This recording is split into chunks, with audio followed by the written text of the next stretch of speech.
I think so. I've been looking forward to this one for such a long time. Yeah. So we will wait till we get some people watching, as usual. So a different scenario for us tonight, guys. You will see from the background, if you can see the background. Can we change that? Let's not get too technical. No, Oh, it was just hide the underneath. background. Just underneath, Yep. you can see the Amontillado and you can see the Solero Yeah. Palo Cortado. So we would love to be coming to you live from Jerez. Unfortunately, we're still in our houses, although the weather outside has been quite Spanish, like Mediterranean, and now with a nice cool breeze coming through. So tonight, let's say a little bit different. We're not going to talk too much on whiskey. Obviously, it's part and parcel of what we do. We will talk a little bit about it, but the focus tonight is going to be on sherry. Now, when we talk about sherry in whiskey circles, Russell, it's the big guys, it's the PX and the Oloroso.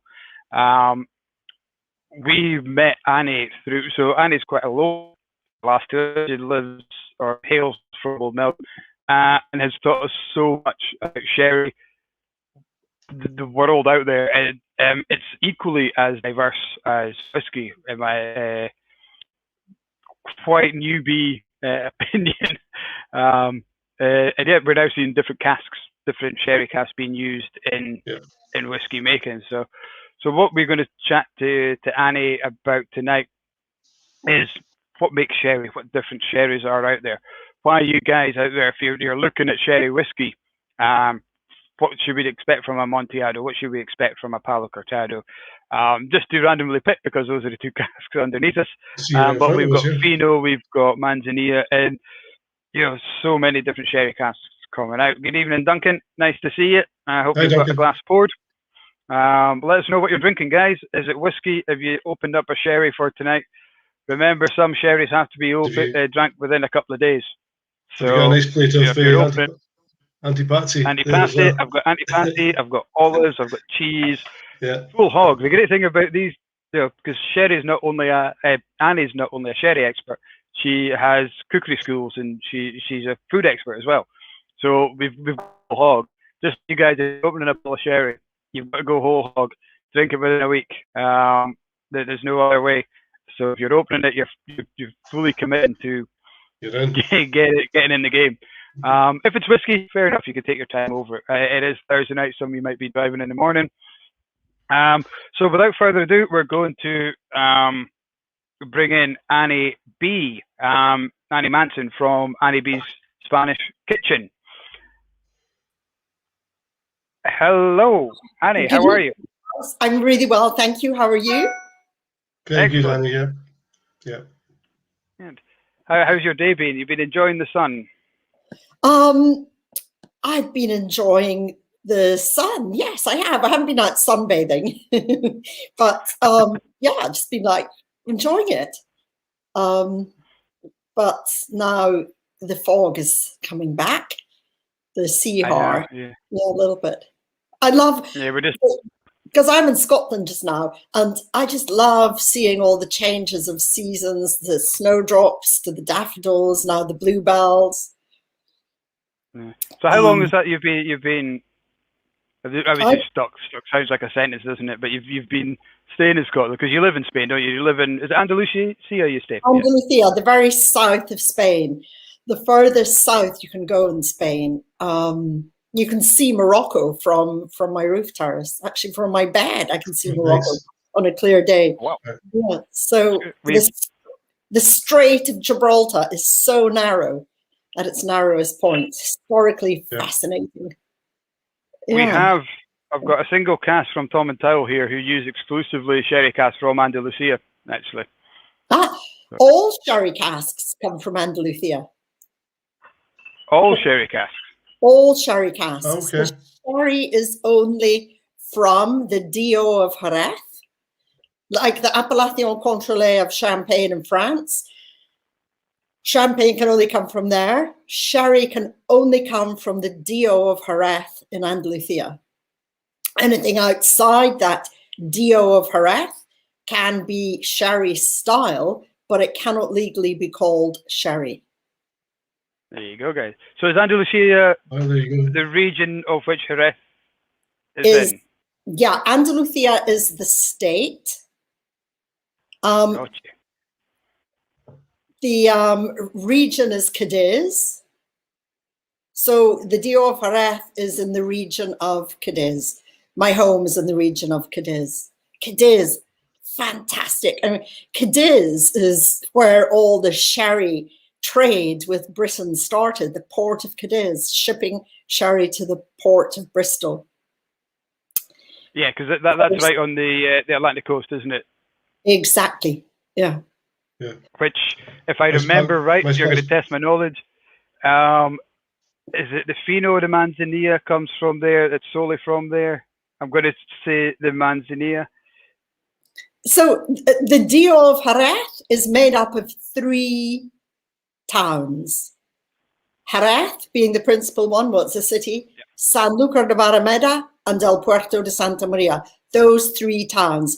Draw a line between the 3 and you have a triangle. That's why it's referred to as the sherry triangle. Oh, wow. Yeah. Okay. The youngest and driest of all sherries that they make is Fino. But the Fino from San Luca de Barrameta is called Manzanilla. Yeah. It's got a more coastal, salty kind of element, doesn't it? Yeah.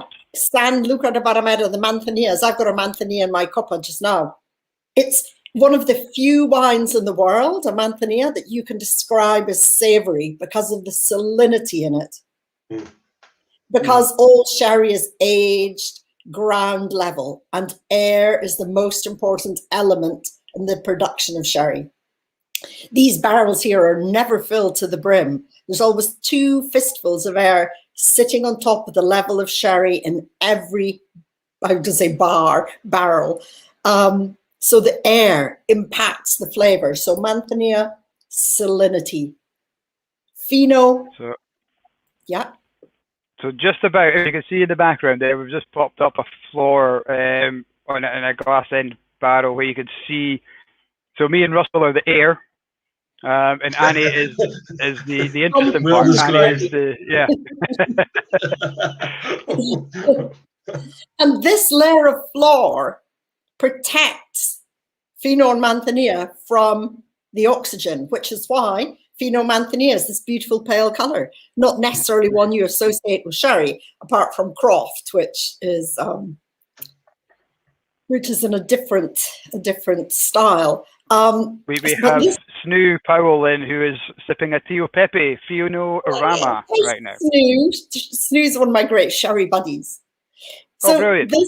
This layer of floor lives off the sugar in Fino and Manzanilla, which is why Fino Manzanilla bone dry. No sugar. So unless you are hardcore like I am and my friend Snoo, we can drink it without food. But if you are new to Fino Manzanilla, you really need to eat something salty with it because it's a full-on assault to your taste buds. Olive, as per your recommendation. Yeah, and interestingly, Annie, I my first experience with Fino and Manzanilla was fairly recently when we had some samples to try, and I love it just neat without food. But then I really enjoy a saline flavored gin or a saline whiskey. I love these coastal drinks, so I think that's probably why I enjoyed the Fino and the Manzanilla. I must enjoy that saline element as well. Wow, yeah.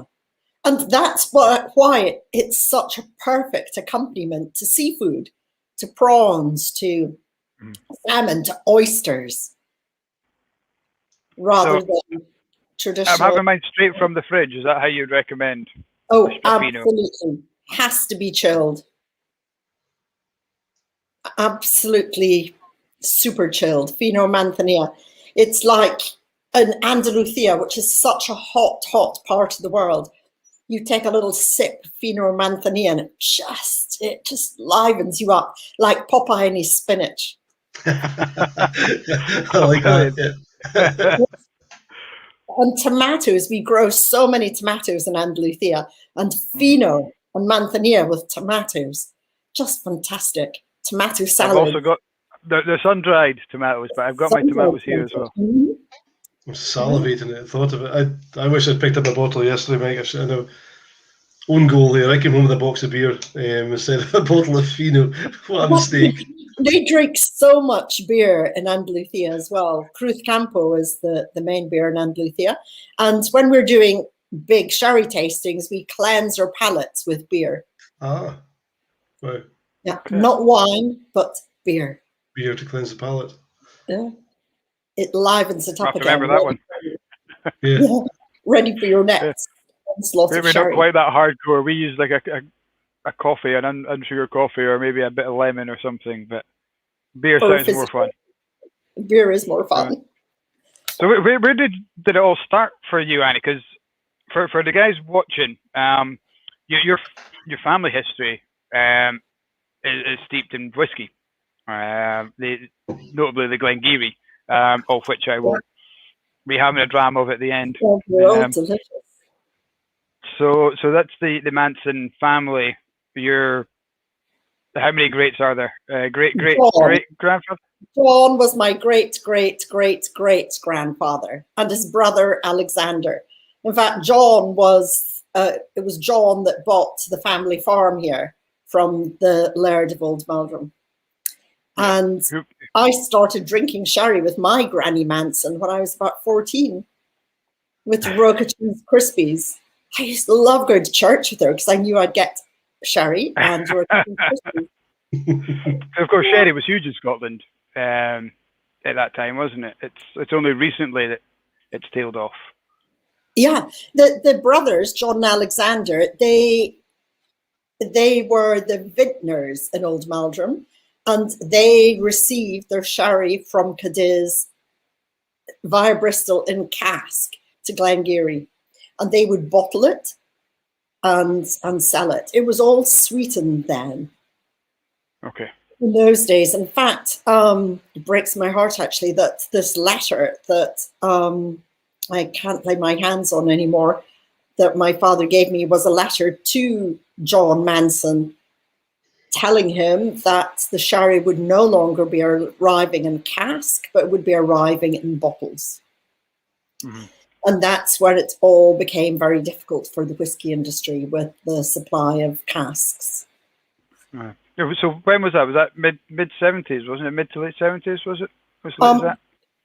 It was the beginning of the 19th century. Oh, as long ago as that? Yeah, as long as that they stopped sending it in. Because when you think of it, Glen Garioch was founded in 17. What does it say on the bottle there? 97. 1797. Yeah. Okay, so I think it was when they were still around. So it would be in the early 19th century that they stopped sending the sherry over in. Wow.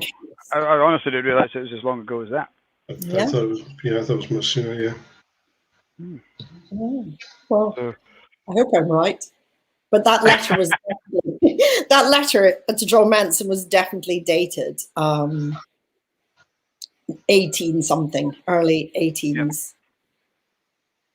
Yeah. Okay.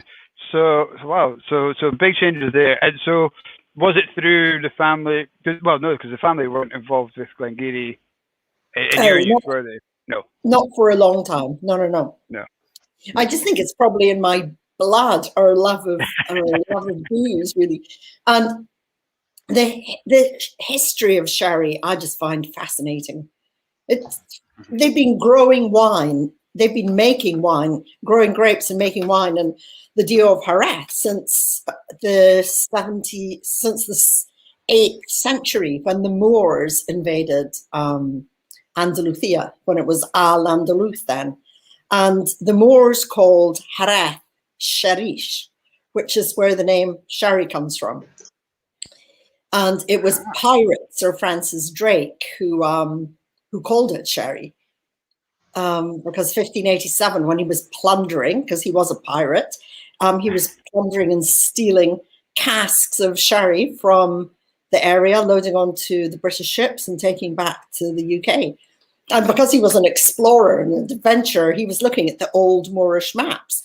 And when he got back to Britain and people said, well, what do you call this wine? And he said, you call it sherry. short for Xeriz. Wow. And the Spanish, because he was a pirate, Sir Francis Drake, they call him Pirate Sir Francis Drake, but they do admit he was the best salesman that Sherry's ever had. Okay. Yeah. He introduced it to the British Empire, I suppose. Sorry, I didn't catch that. I said he would have introduced it to the British Empire. Absolutely. Yeah. All the Brits, Bristol being the incoming port. Yeah, and we have obviously from that. So Bristol Cream sherry is, and I remember doing the tasting with you online. Was the surprise package. Sorry guys, if you're lining up a tasting, and it's kind of looked down by Brits as a supermarket sherry. Not Harvey's. Harvey's. Absolutely. Yeah. But it was so delicious. I think if we were to put a 10-year-old supermarket malt in the lineup and blind, and people think, oh wow, that's a great, what is it? It's that kind of reveal that people do blind. They expect it to be a showstopper, really expensive. No, you can grab this at your local supermarket. Yeah, Harvey's Bristol Cream is actually a very maligned sherry, and it's actually served correctly, paired with the correct food. It's fantastic. Would you say that most sherries can everybody pick up a really good sherry in a supermarket, or do you have to go to specialist shops? Well, Mike has amazing sherry in the shop. I saw today for the first time that you've got Gutierrez Colicia Pedro Jimenez, which is like, whoa, it's one of the best entry-level PXs. It's fantastic. But supermarkets do their own brand sherries, and they're really good. Okay. Tesco's finest Fino for £6 for half a bottle is just tremendous. And Tio Pepe is fabulous if it's fresh. What you need to remember is when you open a bottle of Fino or Manzanilla, you have to treat it like a white wine, because there is no layer of floor there to protect it from the oxygen. So it can turn quite quickly. You need to drink it within a week. So Tio Pepe, you know how Tio Pepe, you see it in bars, sitting at the back with orange squash and lime cordial. You know, how long has it been there?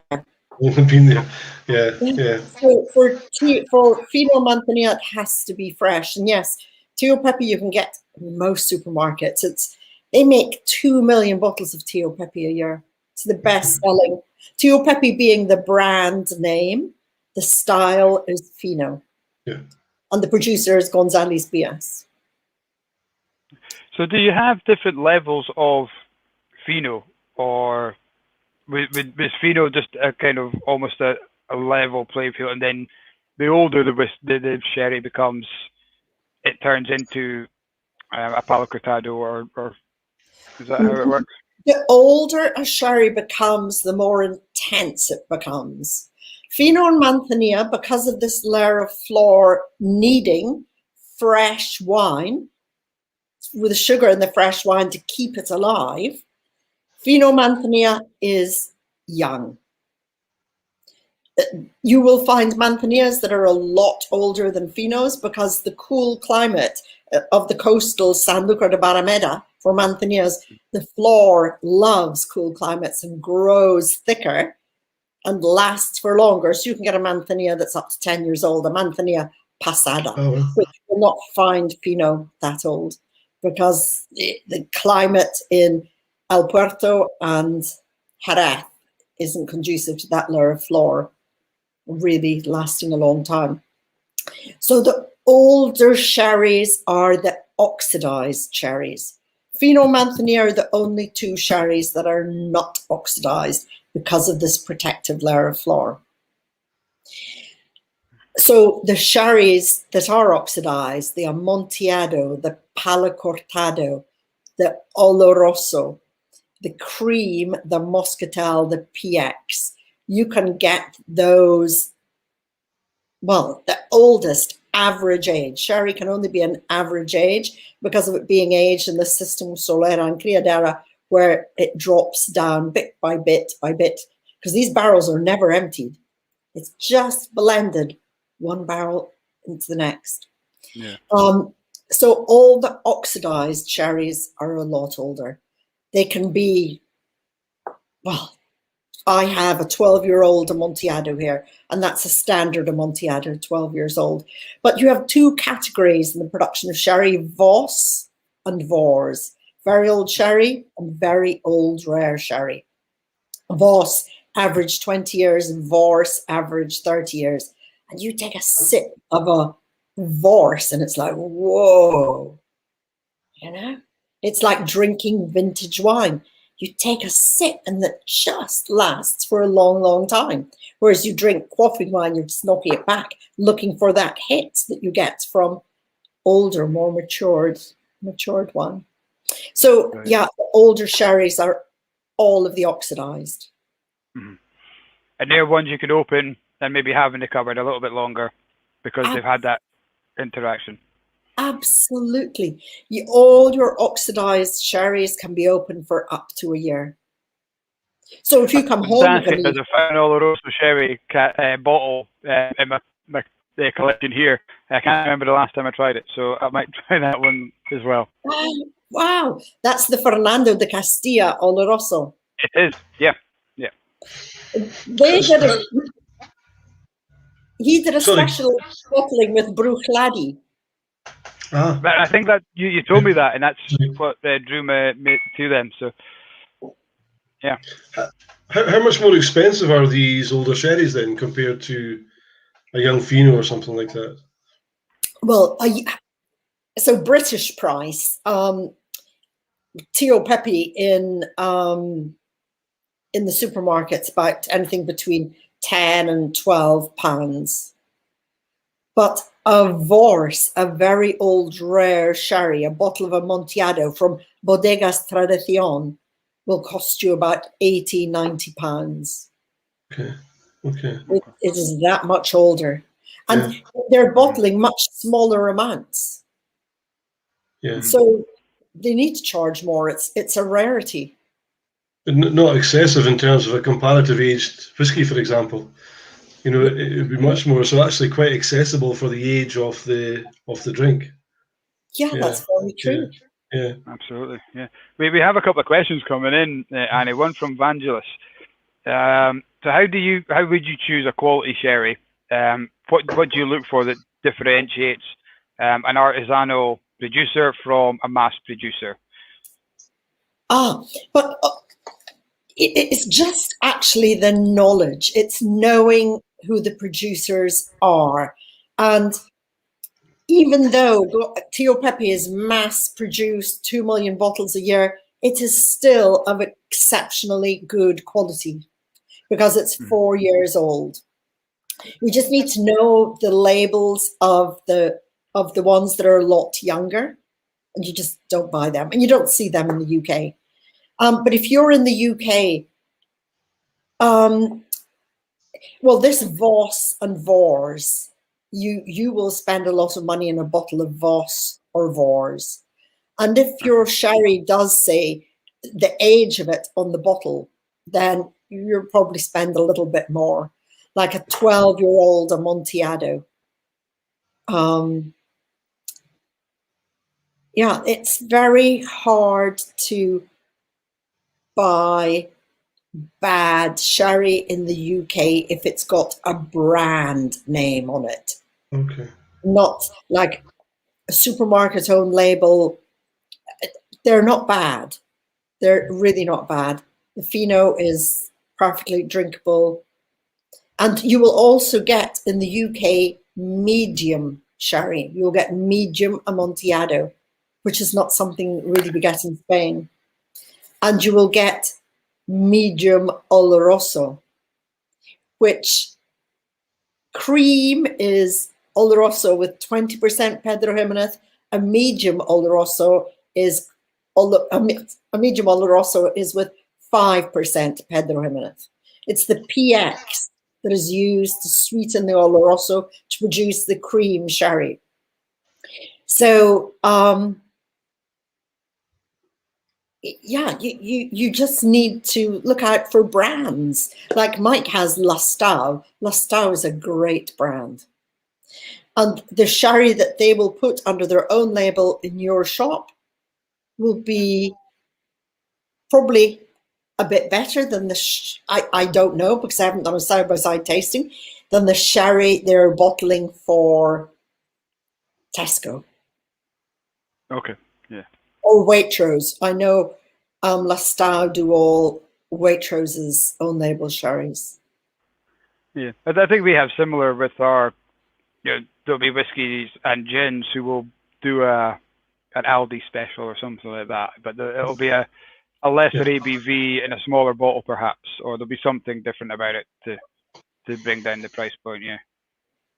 So to Philip Dixon, you can tell he's a whiskey drinker because he's asking to recommend a great Pedro Jimenez.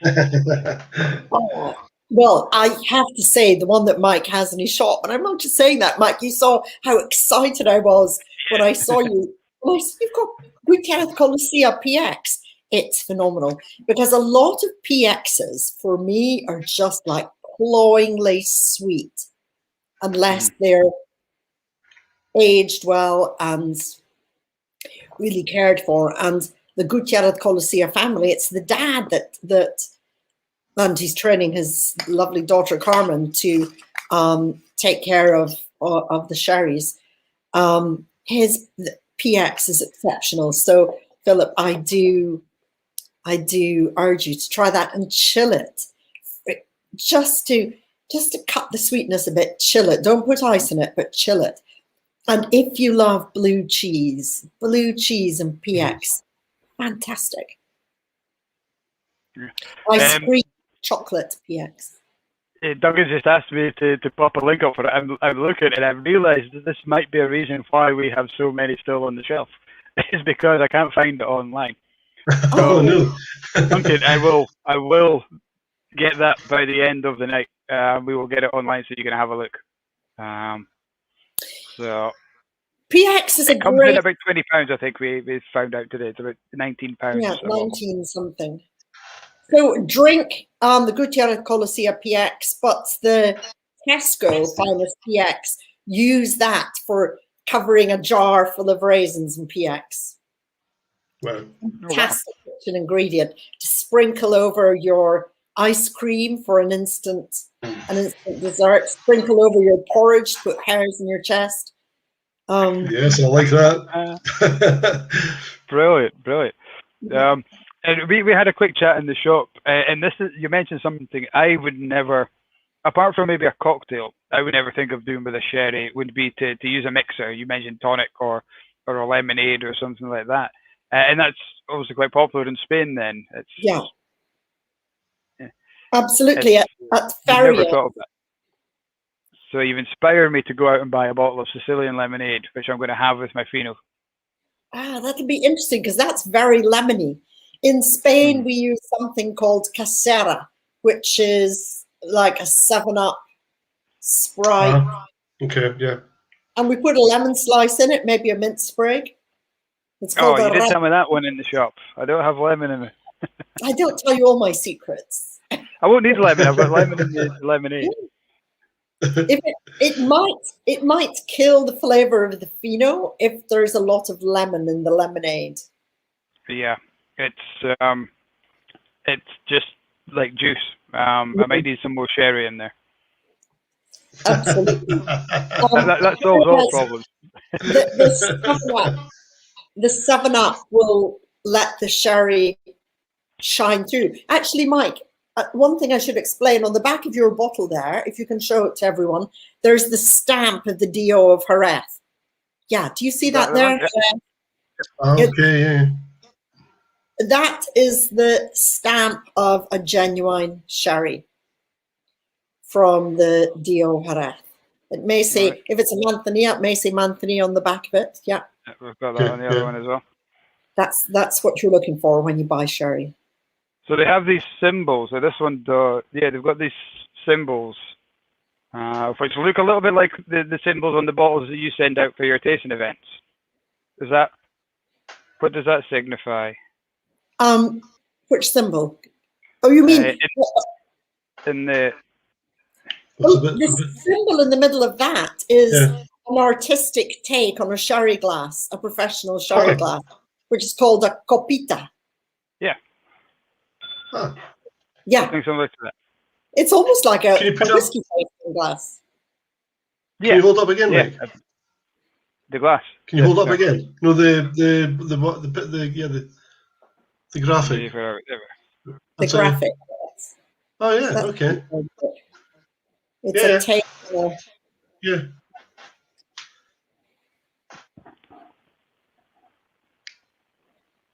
So these are just almost these are signs that would be a good sherry. So if you saw that symbol and that label on the back of a bottle, you'd be pretty sure you're picking up something good. Yeah, it's the sign that it's a genuine sherry. Yeah. You need that sign to be a genuine sherry.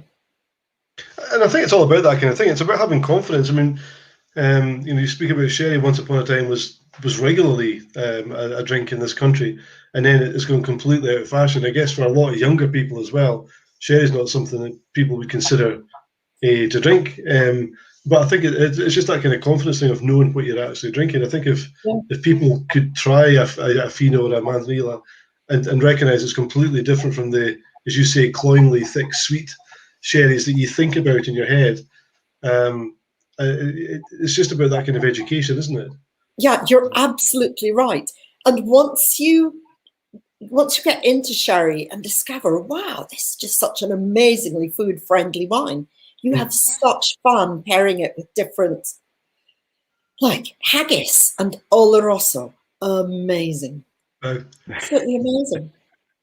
We should have I was going to say, where can people find out this? Where can we direct them to?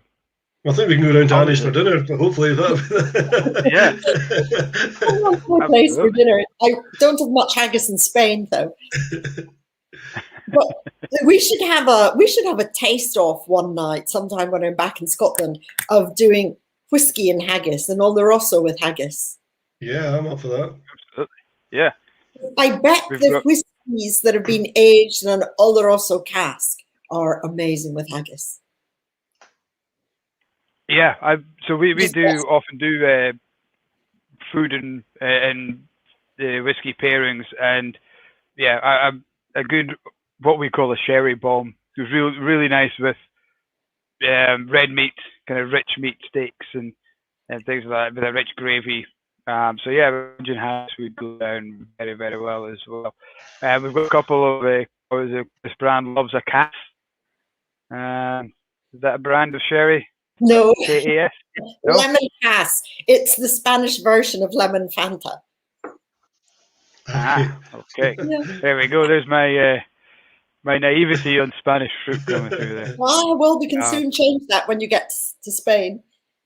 We're so keen for that. Yeah, Mike was saying that the haggis thing we did. It was actually a Burns night we had this year with the Glen which is typically sherried, egg sherry kind of maturation, and we had haggis flavoured crisps, which were interesting. But it was the clootie dumpling that went really, really well with the dram for me. It just that traditional clootie dumpling in a Glenfarclas was just fantastic. Yeah, so that rich raisins and go well with that as well. Yeah. Just on the subject of Cass and lemon Fanta and Spain, Menorca, which is just like my second favorite place in Spain after Cadiz, Menorca, they have a drink there called a pomada because they make gin in Menorca because it was a British naval base for so long. And you mix gin with lemon Cass or lemon Fanta, lots of ice cubes. That's called a pomada. It's delicious. That sounds good. It makes you want to go, doesn't it? Yeah. Absolutely. Yeah. Go. Yeah. I love that question I've just seen from Chris Brand. Yes, we do. It's called Morthia, and it is fantastic with Oloroso. Absolutely delicious. You might have met Chris. He, up until last summer, he was working at Glen Garioch. Yeah, was he? He was. Did I meet you in Glen Garioch today, Chris?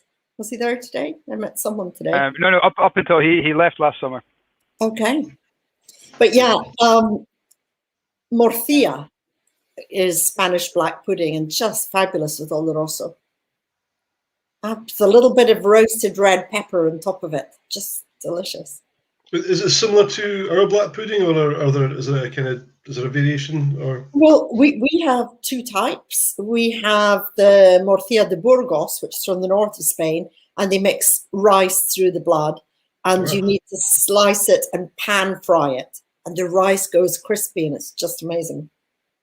But look, I'm making me hungry just talking about it. Yes. We're all getting hungry. I know. Last week it was cheese, it's black pudding, and yeah. Our morcilla in Andalucia is cured, so you just buy it from the butchers off the hanging on the walls, and you just slice it up, and there's normally whole bits of pork liver through it. No. And quite a bit of pancetta, Iberian pork fat, which is the healthy pork fat. Yeah, fabulous Oloroso. Mayonnaise was invented in Menorca. Yeah, mayonesa. So yeah, I do believe that when we're allowed, we will be organising a trip to come and do a wee Sherry Triangle food and drink visit. Some of the guys from the shop, I'm sure you get some people up for that. If you're up for it, ping us a message and let us know if you're interested. Snooze popped on. Oloroso soaked payoyo cheese is pretty awesome. Absolutely, Snoo. Payoyo is our local cheese. It's made from goat's milk because we have no dairy herd in Andalucia because there's no grass for it to eat. We've got beef cattle, but no dairy cattle. That's why we still drink long life milk. There's no fresh milk unless summertime tourists come in and they ship down fresh milk. But yeah, cheese, payoyo cheese. It's mild. It's not really strong, stinky goat's cheese like you get in France. But like anyone who was on the chat last week, we know that we love to talk about cheese. But yeah, our guest last week, Ian, was he makes his own cheese. So we had that really nice conversation, but we'll pull it quite quickly because that's a rabbit hole that could take the rest of the show. Yeah, well, back to Oloroso and cheese. Cheesy toast. I just love cheesy toast with a glass of Oloroso. Fantastic. If you just want a quick supper in the evening, you don't want to open a bottle of wine, just have your cheesy toast and a coppa of Oloroso. I was going to pour a wee glass of the Oloroso I've got here, but I'm going to jump on to what we have. So I've got a wee tomatin whiskey in a Fino sherry cask. So this is quite unusual, or not as common as the PX and the Oloroso. So although flavour-wise it would be as a sherry bomb, lots and lots of love flavours, but not one we associate with a sherry cask of whiskey. And sherry cask whiskey, we think very kind of dark chocolates and raisins and sultanas and Christmas cake and all these kind of flavour, ginger and cinnamon. But it's great to see that some people like tomatin, like Bunahaven, are doing some real nice manzanilla, Palo Cortado, Fino casks. So it's great to see a little bit of different wine sherry coming into the whiskey world. I think the main problem we have is, as Russell mentioned, I think it was just before we came on, was the colour. So many people are now bought into the idea of buying something. I mean, even something like that. The difference in the Glen Garioch, and this would be that would sell so much more than that just in the colour alone. And it's a crying shame that people don't give something like this a chance, because they maybe don't understand what Fino sherry is, what flavours to expect from it. So this is actually our malt of the month. Shameless plug time. £10 off a bottle and you get a free tomato glass for that. I thought you were going to say you got a free tour of Spain. Oh, wow. We sold out like that. You might get a free tour of tomato, maybe. So we might be able to. If we bought a bottle of tomato, we might be able to knock something off the Fino sherry as well. Yeah. Okay, that's a good idea, because then you could appreciate what's in a Fino and how it affects the whiskey. Because Fino is so pale and Oloroso is so dark. Of course, that's going to impact the colour. Yeah. Can I ask, Mike, in that whiskey, the Fino cask whiskey, are you getting the yeastiness? Because with Fino Manzanilla, because of this layer of flour, there's a real yeastiness of dough, of bread. Yeah. Is that I'm not now, but see, when I first tried it, well, maybe not when I first tried it, I had it on a summer's day, and I thought this is going to be really nice and refreshing. And there was something that it tasted funky, it tasted off, and I couldn't put my finger on it. So I kind of put it away again. I thought, wow, because the first time I tried it, I thought this is really good. I went back to it. I thought, no, there's that funk. Yeah, that kind of. I maybe didn't realize at the time, but a yeasty kind of funk to it. That I just maybe I wasn't in the mood for it. Maybe I just what I'd eaten beforehand. But going from the Fino sherry to that is delicious. That is really dry, quite nutty, a little bit fruity, but kind of really dry lemon rind in there. Oh, wow. That's nice. The lemon rinds, yeah. Interesting. That might be coming from the Sicilian Lemonade. Okay. Still in the palate. We'll give it a second to settle. You can see, if I was to put that in front of somebody and said, that's a sherry cask. Yeah. But no, it's not. It's a third fill and a fourth fill sherry cask. So everybody expects it to be this dark color, which is a PX, Glen Ord, and everybody expects the sherry to be that color. And what we find is when we get maybe a range from an independent bottler, and one's that color and the rest are the same color as the one that Mike's drinking just now, this one will just fall off the shelf, before we even think about selling it. It's gone, and it's not necessarily better. In fact, sometimes it's not better at all, because the Finos, the Amontillados, the Palacartados are just phenomenal whiskies. Interesting. Yeah, it's fascinating, this sherry and whiskey story. Yes. When sherry came over to Scotland, here's me assuming, and again, correct me if I'm wrong, because you've already displayed my sherry knowledge. Great. When they were shipping over the casks to Scotland, it would have been a whole manner of different styles of sherry. It wasn't just PX and Oloroso. It was the Finos and the everything. So it's not as though this was one that the whiskey industry just said, this is all we have access to, and that's what started it. Is there any reason from your end you could think, why is it PX and Oloroso have been the big? Because it was PX and Oloroso and cream that were the first sherries that came over, because they were oxidized.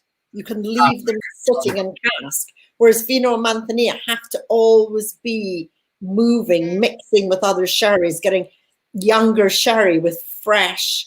So you just can't ship Fino Manzanilla in cask like you can do the oxidized ones. But nowadays, I guess they're buying the casks. Well, they have to be buying the casks that are previously contained Fino Manzanilla. Yeah. Have you ever tasted a Manzanilla, whiskey aged in a Manzanilla cask? Have you ever seen such a thing? I've seen them. Bunnahabhain had one, and Havarin had one. Manzanilla. Who's that? Aaron. Oh gosh, they might have. Definitely Bunnahabhain. Were they salty? I guess the Bunnahabhain probably would have been, because it's an Islay, and most Islay whiskies have got a kind of coastal element to them anyway. So it probably married really well with the Bunnahabhain. Yeah, guys who are watching, if you've tried a Manzanilla sherry cask whiskey or any different unusual style sherry cask whiskies, pop it in the comments and let us know what you thought of it, because it's really interesting to find out what people think of different ones. This Fino is lovely, and having it with an olive, I would never think of whiskey with an olive, but it's top class. This is top notch, proper antipasti here with a lovely. I'm drinking an Amontillado tomatin, and the flavour is exceptional with the antipasti. It's just lovely. Because we're drinking sherry, can we call it tapas? I guess we can, yes. I told Indeed. I was having tapas, and she said, "No, you're not. You're having antipasti." And I was like, "Okay," but now you've confirmed that I'm having tapas. I'm having tapas, yeah, that's it, yeah, absolutely. It's not up on her, but I'm holding that one. Yeah, let's get the Italians out of here. Come on, let's get rid of that. With your Aperol spritz, it could be antipasti, or your Chianti. So, what was it that brought you to Spain then, Annie? I assume you were born and brought up in Scotland. Absolutely, in Oldmeldrum. I went to university in Edinburgh, after which I went to London to work for an American bank, which was pretty horrific. And long story, but I ended up with my own catering company in London. And it was called Annie B's Parties and Lunches. The B comes from my married name, that was Braithwaite. And then, for a very long story, I ended up in Andalucia, and I just bought a house on the spur of the moment in a town that I knew nothing about. And it must have felt like the right thing to do. Absolutely. It was just it was just my pension fund, that house, my pension fund. I never, ever, ever intended to live in Spain. But it was just a journey of discovery. And what I didn't realize, that Jerez was just 40 minutes up the road, because I was approaching it from the south. Jerez was not a pool at all, because I just didn't know it was there. And then it was the discovery of the food of the area, the phenomenal fish, the phenomenal pork, cheese, vegetables, the beef. Oh, just amazing. And how sherry, we drink sherry throughout meals, not wine throughout meals, but different sherries at different plates. And I thought, wow, I thought I knew everything about food and wine, but And so I went to live there and thought, this has got to be shared. So that's why I started my food and wine experiences. And I've got this amazing assistant called Pepi, and she's a local girl from Bahar. And when you come to my kitchen, you learn to make a tortilla with Pepi and a paella with Pepi, because it's better to see that made by a Spanish person than a person from Aberdeenshire, really. And just they're amazing, matching the amazing food and wine. And the local wine we have is the Palomino wine, because the Palomino grape is responsible for all the dry sherries. I've heard of Palomino, yeah. And now they're starting to do interesting things with Palomino wine as well. Is there much of a Moroccan influence? And I mean, you mentioned being able to see Morocco, yeah. Well, there is in my kitchen, and yes, the most popular hotel in Bahar is owned by a guy from Morayshire, James Stewart, and it's called the Khalifa. It's like a Moroccan hotel. He's got an amazing Moroccan restaurant. And when I first went to Bahar, Spanish people just didn't embrace it, because they expelled the Moors. They threw them out of Spain.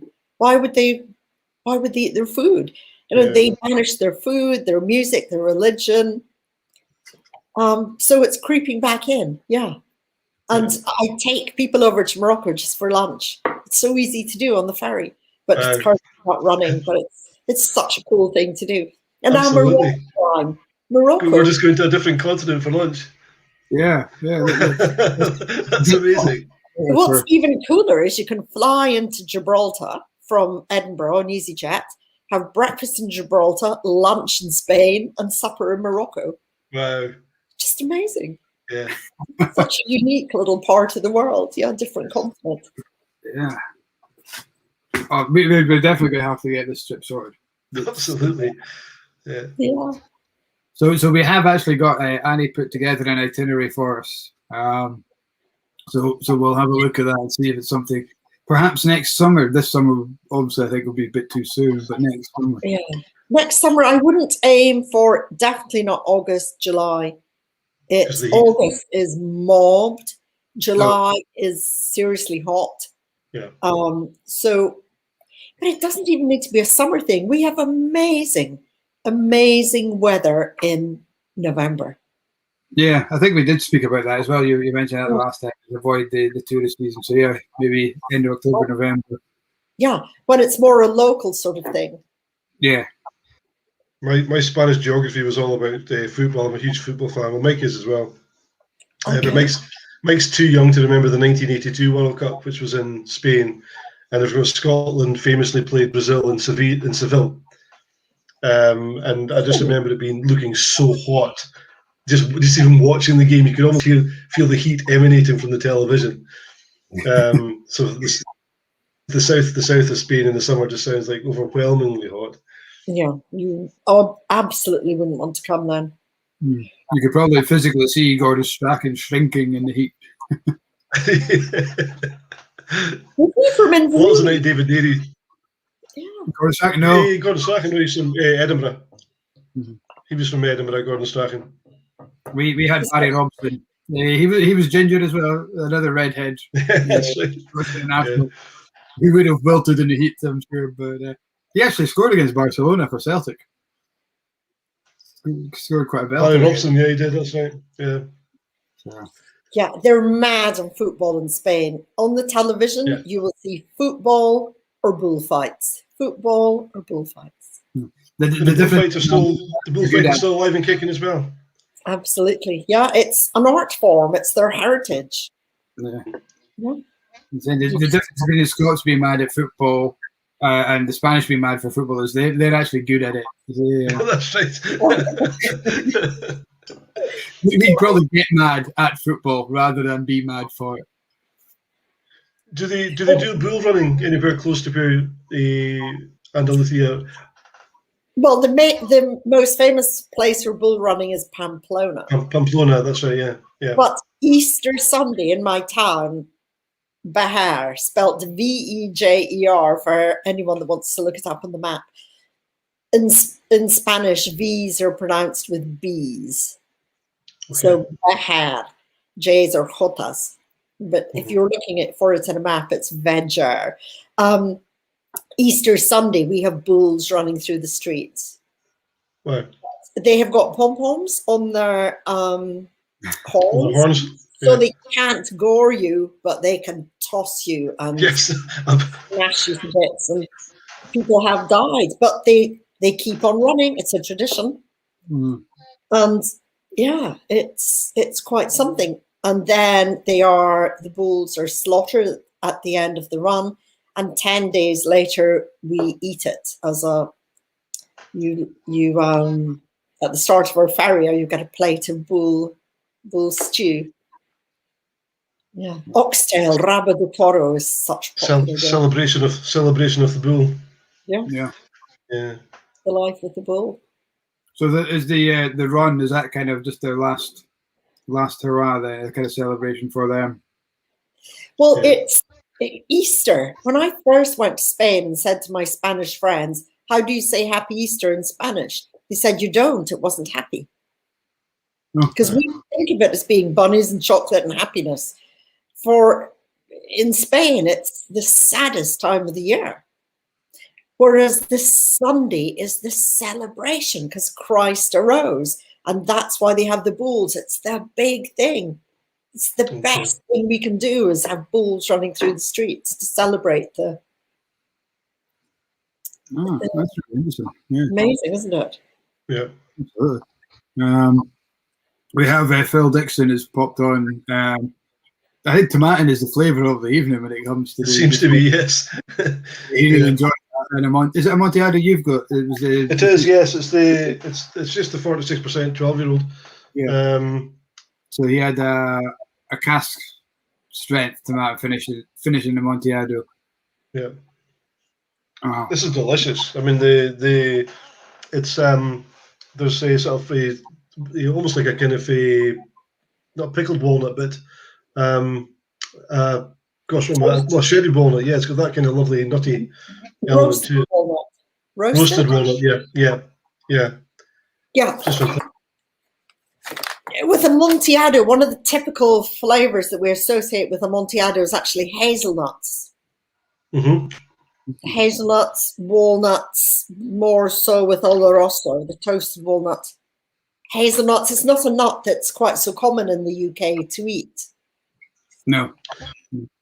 But the nuttiness really comes through. Yeah. But the nuttiness, absolutely. Yeah. What is it you're drinking tonight, Annie? Are you on a wee sherry? Of course, it's a health drink. Can you see my bottle there? Alegria. Beautiful. Williams and Humbert is the bodega for this. That's owned by Spanish families, but in the olden days, post Sir Francis Drake, when the British and the Spanish got together, loads of Brits came over to Jerez to establish the bodegas and oversee Williams and Humbert. Very old bodega. Yeah. There was a myth in Scotch whisky going around that we get casks seasoned in sherry, but the sherry was not drinkable. It was never classed. So kind of the mindset was that sherry wasn't drinkable. There wasn't quality sherry on the go now. I think you've clearly debuffed that myth that there isn't quality sherry out there anymore. There most certainly is, and it's made for drinking. It's certainly made to be cracked open and drank with food. And I don't know whether we have a snobbery in whiskey circles just now that because it's not fully matured or old sherry casks that we're getting. But I suppose the other side of it, we never really have. It was always transport casks that we were getting. And has there ever been, to your knowledge, a point where we were getting 30-year-old, fully, the bottom row of the Solera, for example? Would that have ever made its way over to Scotland for sherry? Well, only with very specific bottlings, like the Bruichladdich with Fernando de Castilla, Bodegas Tradición have done one with Glen Garioch. Those are very old casks that these distilleries have managed to secure from. They must have some sort of relationship with someone in the distillery. For example, Jan Peterson from Fernando de Castilla, he went to Edinburgh University. I'm sure that he's very fond of Scotland and but mainstream now you have to have a relationship with a bodega to secure one of their casks, and that's and a budget. I guess you need to be able to afford it. Yeah, there was expensive. One of our famous master blenders was asked at some point last year, I think it was, how do you manage to get such good casks? And he just said, I don't haggle over price and I pay on time. And that was basically, so he's got a kind of, this particular person's got a big budget, he would be able to just do that. But I guess if you're a distillery having to live within your means, then you're not going to be able to spend a lot of money on the best casks that are there. It's just not going to be possible. I guess you've got to shop around. Yeah. Absolutely. It's a multi-million euro business in Jerez, the sherry casks. Yeah. Well, for us to get cheaper sherry casks in Scotland, I suppose, to bring down the casks, we need to drink more sherry so that the bodegas make more money off the sherry so they don't have to rely so much on the selling of the casks. Would that work? Well, yeah, why not? But they don't really want to let go of their casks because they need their casks. Because They need the cask. But if they weren't relying on that cask, selling the casks for the money, because I heard, you'll correct me if I'm wrong, I heard that they make more money selling casks to the whiskey industry than they do selling sherry. Absolutely. But if they sell those casks, if they sell too many casks, they will damage their flavor profile. Yeah. Because you can't put a new cask in. If we drink more sherry, they have to make more sherry. They'll make more money. So the sideline. I think what you're trying to say is just drink more sherry, Mike. I mean, which is what you should be doing anyway. It's all like a yeah, exactly. If they could run a business of selling sherry, drinking sherry, they wouldn't need so much money from selling the seasoned casks. So they might drop the seasoned cask sherry prices down for the Scotch industry to say, right, so instead of paying £800 to £1,000, I will sell it to you for £500. That's a tenner off a bottle straight away. There we go. There's a start. A tenner off a bottle of whiskey. You'll need to speak to our Chancellor of the Exchequer about that. Oh yeah. That's a long conversation, that one. But I've just poured that Oloroso, and it's just a different animal altogether. That's the Fernando de Castilla Oloroso. Yeah. It is. It's so rich and it's nutty. It's Christmas cake. It's that raisins and it is. It's raisins ready to soak for a sticky toffee pudding.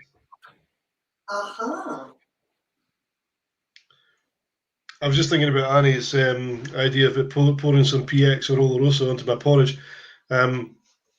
I need to get back on my bike. I need to get fit again, and I usually cycle in the morning on the back of a plate of porridge, typically with some pears and maple syrup. But if I start putting some Oloroso or PX into it, I think I might go a bit faster. Raisin soaked in PX. Yeah, into my porridge. Yeah, fantastic. Yeah, I'll definitely go faster on a bike with that. Like I'll cycle all day. Wow. The 12-year-old Glen Garioch, which casks has it been matured in? It's a mix of bourbon and sherry, isn't it? Which is fully matured Oloroso. That's the 50. Is distillery exclusive. The 12-year-old, if there's any from Glen Garioch, Chris, you might know if you're still watching. I know it's about 70% bourbon, 30% sherry cask, but I don't know the sherry cask makeup. I'd imagine it's a combination. If Chris, if you know, let me know. Tony's in the back garden. I can hear him. If you want me, I can shout her out and ask him what the cask makeup is. So I think the founder's not about 80-20 and the 12's about 70-30 or something like that. Yeah. But it's Oloroso and PX. I don't think they use any other sherry casks for the core expressions anyway. Interesting. Almost all sherry that's used in the industry is either PX or Oloroso, with the exception of then sort of limited bottlings of like Tomatins with our Fino and the Amontillado. I think we've got a Kilchoman that's got Fino. I'm trying to think what else there is with something kind of different. There's a lot of wine maturation or wine cask used just now. That seems to be kind of creeping into the market a lot. Port as well. And you said you had a Palo Cortado one as well. The Bunahaven, and Deanston had a Palo Cortado. Deanston had a Palo Cortado. Yeah. And I think Bunahaven had one of those as well, didn't they? Distell own Tobermory as well as the two. So if you see, right, you tend to get the similar kind of wine cask finishes from those three: Tobermory, Deanston, and Bunahaven. Come out with this similar. The Palo Cortado cast whiskey would then be a lot more delicate than the Oloroso cask. Okay. I would imagine there are two ways to make Palo Cortado. depending on where the cask was from. But the most common way to make the Palo Cortado now is to use, well, the first pressing of the Palomino grapes goes to Fino and Manzanilla. The second pressing goes to Oloroso. And so the first pressing, 15% of alcohol, layer of floor. Second pressing, 17% of alcohol, no floor, always completely oxidized. But if you use the first pressing directly to oxidization with 17% of alcohol, that's one way of making your Palo Cortado. So it's a lot more delicate than the second pressing. Or it's the Fino and Manzanilla cask where the layer of floor breaks. So that will be a Palo Cortado that's had a little bit of yeast with the layer of floor, and you can smell that in your Palo Cortado glass. But I don't know if you'd be able to pick that up in a whiskey. Don't know. Fascinating. Yes. Yeah. I mean, we have to delve deeper into this. We have to get up, and I know we've mentioned it a few times that one of us has always been too busy to really set the ball in motion. We'll let you get back to Spain and get settled back in. We'll try and get something virtual, and we'll get some great sherries on the go. We'll get some great whiskies on the go, and we'll just do it. We'll get it. Yeah. And you know, if you can get us a list of recommendations for food, because I think sherry sitting tonight, you have to drink sherry with food. You have to have something to nibble alongside, as you say. Tapas. Tapas. And that's where sherry is regaining popularity, because the young breed of sommeliers now are traveling a lot more. Well, not in the past 16 months, but have been traveling a lot more. And in Jerez, we have this fantastic competition called Copa Jerez, which is about sommeliers and chefs from all over the world. They do heats within their own country, and they come to Jerez for the final. The winner of Britain's heat this year was the River Cafe, the Italian restaurant. Yeah, amazing. So these sommeliers are embracing sherry as being a food-friendly wine.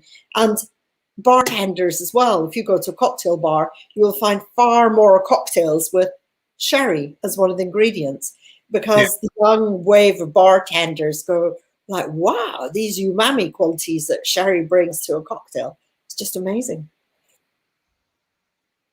A splash of Fino or Manzanilla in your Bloody Mary. Whoa, onto a different level. Oh, wow.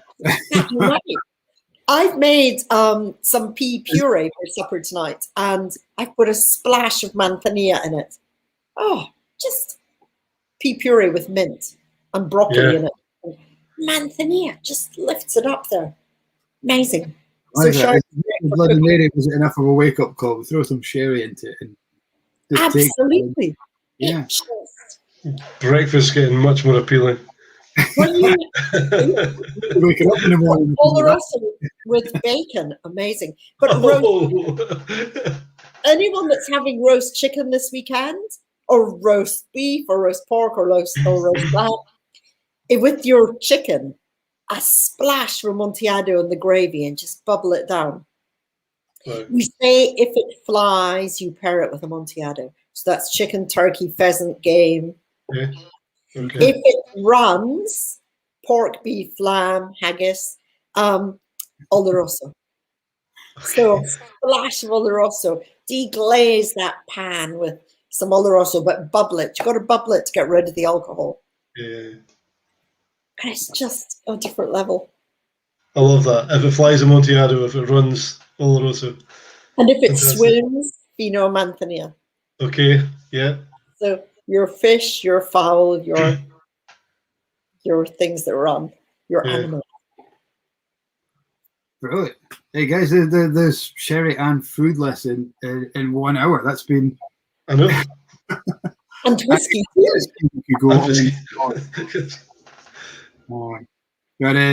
I'm going to finish this just with a wee pour of the 15 Glen Garioch, and because I know that we lost Annie this year. So I'm just going to have a wee toast. Oh, thank you. Here's your dad, who had the pleasure of doing the Legends of the Geary tour with yourself. So, unfortunately, this time of year, or the pandemic and all that, we didn't get a proper cheers to him. So, cheers to Aki. Oh, thank you, guys. Cheers. You would love that. No problem. It's an absolutely outstanding whiskey. They don't have anybody with the distillery. I think has maybe got, I think maybe a dozen, 18 bottles or something like that. It's a distillery exclusive. So if you want to try a great Oloroso sherry whiskey, guys, get yourselves up to Glen Garioch and buy one of these. It's absolutely outstanding. And have some payoyo cheese with it if you can get it. Yes. Yeah. Soak some payoyo cheese in the Glen Garioch 15. Yeah, absolutely. By the way, I tried to buy a bottle of 12-year-old Glen Garioch at Dice last Thursday when I was flying south. You can no longer buy booze if you're flying domestically. Oh, really? Yeah. I was like, are you being serious? Yeah, since the 1st of January. I don't know if anyone else has had that experience and why. So it signifies a Brexit kind of. No, it's a Brexit thing for sure. Yeah, but what domestically? Yeah. Domestically, they asked me when I took it to check out where are you flying. I said London. They said I'm sorry, but you can't buy. You can buy some. There was a small selection of alcohol I could buy, but what I wanted wasn't there. I've been trying to Google to find out the reason, but disappointing. Yes. Yeah. That's a new one on me. So I had to find a bottle in London. I found a bottle at Berry Brothers in Pall Mall. Nice. They didn't have a box. So that's why I was at Glen Garioch today getting a box, and the box is in the post box in Oldmeldrum now on its way south. Berry Brothers sold a bottle of Glen Garioch 12-year-old without a box. It was their last bottle. Okay. The box, and they were like, don't know. No, you can always come to us, Annie, if you need it. Absolutely. Yeah, but I was planning to buy it at the airport. Yeah, of course. Yeah, because I was traveling hand luggage. So, yeah, so everyone who's flying internally, you can't buy what you want. Right. It's good to know because being so close to Dice ourselves, we do get people coming to visit, and sometimes if we can't get it, we say you'll get it to the duty free or something. So yeah, it's handy to know that we're passing on. So you either need to check in a suitcase with what you want to buy in it, or get it posted to your home address. Wow, that's interesting. So if you find out why, let me know because I'm just curious. Absolutely. Well, yeah. Whereas when you guys come to me, if you fly Edinburgh, Gibraltar on EasyJet, on your return flight, you can buy that bottle of Glen Garioch in Gibraltar for £18. Gibraltar is duty-free. I know, it's crazy. Maybe more than £18, but absolutely no duty. But you can only take one bottle. Yeah. That just makes me want to come over all the more now. Though. So EasyJet Gibraltar should be Edinburgh Gibraltar. Yeah, and then how would you get to Jerez from Gibraltar? Ferry. Sorry, what did you say? Is it ferry? Ferry from Gibraltar to? Oh no, because Gibraltar's like a little island attached to Spain. Yeah. We'd get a minibus. So you'd walk across the border. This is what I do most of the time. Walk across the border and you're in Spain. And the minibus would be waiting for you there. Really? Very easy. And Gibraltar is 1 hour, 15 minutes south of me. Jerez is 40 minutes north of me. So, and then for those of you who had more time, you could extend your trip and go to Seville. Have you been to Seville, guys? I Amazing haven't. city. No, Very really romantic, want to go. beautiful. Really want to So go. Yeah. you could continue on to Seville and fly from Seville back to Edinburgh on EasyJet. That sounds like a So, round trip. Yeah. yeah. I think we'd probably still meet some Scotsmen that are there since 1982. Typically, there's people in Mendoza in Argentina from 1978 that are still there from when the team were absolutely just met and married local lasses, and the Tartan Army all over the world. Yeah.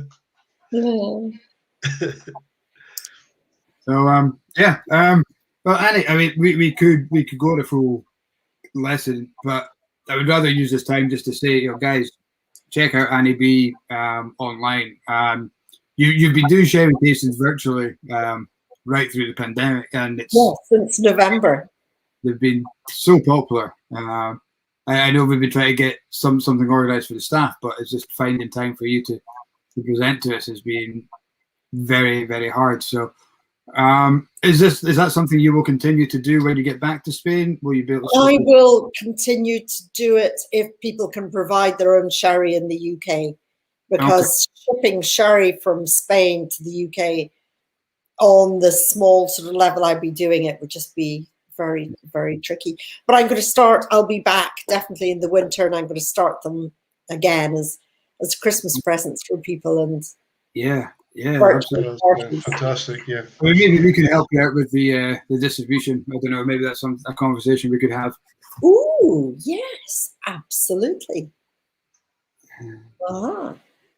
Let's talk about that. But guys, I'm always anxious of going on too long because we want people to enjoy it, get back onto their evening. Thank you so much, Annie. That's been, it's a real eye opener for sherry for us to know that it's this huge booming industry that is. It's not just a supplement to the whiskey guys. And tasting it for neat with food. I'm going to find it so hard not to finish this with another half dozen glasses of sherry and remember everything that you've spoken about tonight, which is why we record it, so I can watch it back in the morning. But yeah, from Phil, from Duncan, from Chris, thank you for a very, very informative evening. I dare say we should all drink more sherry. Absolutely. Yeah. It is actually a health drink. Yes. Because Alexander Fleming, who invented penicillin, one of his famous quotes is, "If penicillin can cure the ill, sherry can raise the dead." Oh, there we go. That's it. That's Need it. to get that up. Need to get up in the shop. Yeah, that'll be our sherry display shelf. Yeah. Oh, guys, thank you so much for inviting me to join you tonight. And thank you. Love to speak to you about sherry anytime. No, we've been looking forward to this for a long time, Annie. It's great to see you, and see you in the shop again sometime soon as well. I hope so. Yeah. If we don't see you before you head back to Spain, have a safe trip. Thank you. Yeah, absolutely. Cheers, guys. Thank you, guys. Nice to meet you on Facebook, Snoo. Yes. Chris and Phil, I noticed David Muir was on again. He must have been working late because he popped up a little bit late. Again, you're working too hard, David. Chill out. So, drink more sherry. Drink more sherry. Yeah, absolutely. So, thanks very much, guys. Hopefully we'll see you next week. So next week's chat is with Alwyn Gwilt of the Balvenie Distillery brand ambassador. So we will be talking all things Balvenie and probably William Grant's as well, and a lot of things which Balvenie is huge in the sherry cast. So as well. So hopefully we'll be able to teach Alwyn a thing or two next week. We'll be a little bit better for him, Mike. Yeah, for sure. Right. Cheers, guys. We will see you all again soon. Good night, everybody. Bye.